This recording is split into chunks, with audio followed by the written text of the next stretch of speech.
When I first made this channel way back in 2008, some of my earliest videos were just me sharing ideas for future Smash Brothers characters. No animation, no video, barely any sound.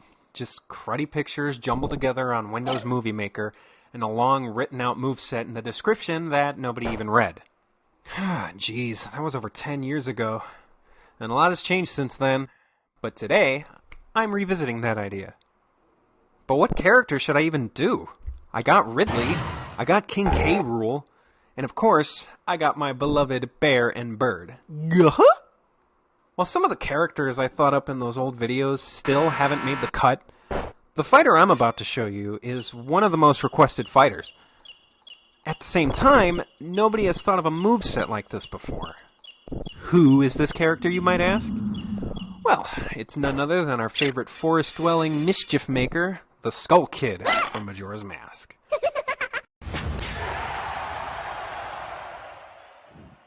Now I know what you're thinking. Tons of people have thought of Skull Kid. He's in the top 10 of most fan polls. He's even an assist trophy. How is he unique in any way? Well, think about the game he appeared in. Majora's Mask's main hook wasn't just the 3-day cycle. It was the transformation mechanic.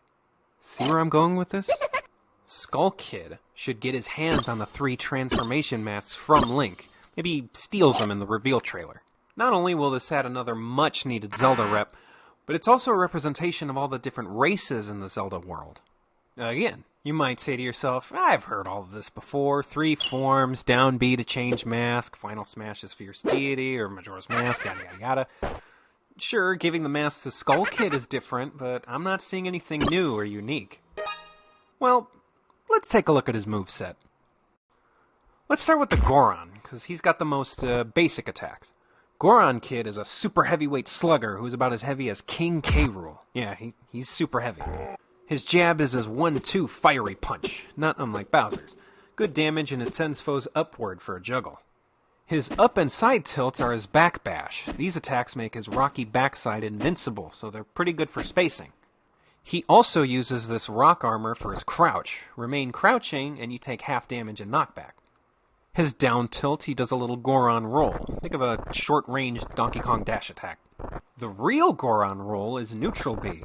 Its slow startup is similar to Jigglypuff's rollout, but this monster shreds through enemies rather than just bouncing off them. Don't fall off the ledge with this one, because it leaves you helpless. Finally, the Goron Pound is the down air. Typical stall and fall with great power, but like many others, it leaves you pretty open. Now, take a look at his jump. That's right. The unique mechanic of Skull Kid is that, unlike Pokemon Trainer, switching whole characters with down B, or Joker getting our send through meter, this fighter changes forms for every move. Super heavyweight Goron Kid becomes a featherweight Deku Kid for the first frame he starts jumping. The frame he lands, he's back to normal. So at first, his down air may seem pretty standard, kinda useless when you think about it, but now you realize it allows the lightweight Deku form to get back into Goron form in mid-air. However, all forms have separate hit stun. Not only is this a super cool and thought-provoking mechanic, but it saves on having to animate 3 whole different movesets. Let's show the third form with his running and dash attack. The Zora form gives you a pretty decent run speed and makes you about as heavy as Greninja. Let's finish up with the areas. Deku's Nair is a typical multi-hit Thorn thwack. It's fast, reliable, and pretty cool looking. Deku Link used a Thorn attack in the remake. His forward and back airs have him spit out a Deku Nut. Works exactly like Villager's Slingshot. Now for up air. It's a quick kick from his Zora form. It's based on the jump attack in-game. Not only is this a fast and long-range juggle tool, but it keeps you in Zora form until you do a different move. Now for the smashes. All 3 of these take advantage of the Zora form's superior range. First up, forward smash, a big ol' X-scissor. Spaces you back a bit on startup, then lunges forward. His up smash is an uppercut swipe. He jumps in the air for a moment, which can dodge low moves, and the blade reaches well above any platform. I really like how this one came out. Lastly, his down smash is an electrical shockwave. This does a lot of damage and stays out for a while, but obviously leaves you open. Zora Kid is also the user of the side special, Zora Blades. He shoots twin boomerangs that slice through enemies. Be careful, though. He always reverts to his middleweight Zora form when catching them on the way back. Up special is pretty obvious. Deku Flower. Not much to explain. It works like Princess Peach's umbrella. The flower pop at the beginning of the move does some decent knockback, though.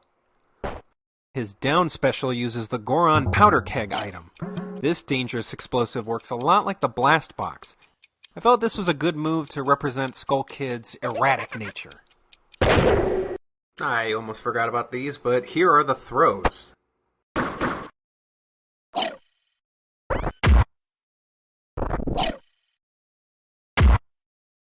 The taunts are pretty simple. 3 taunts, 3 forms, 3 instruments.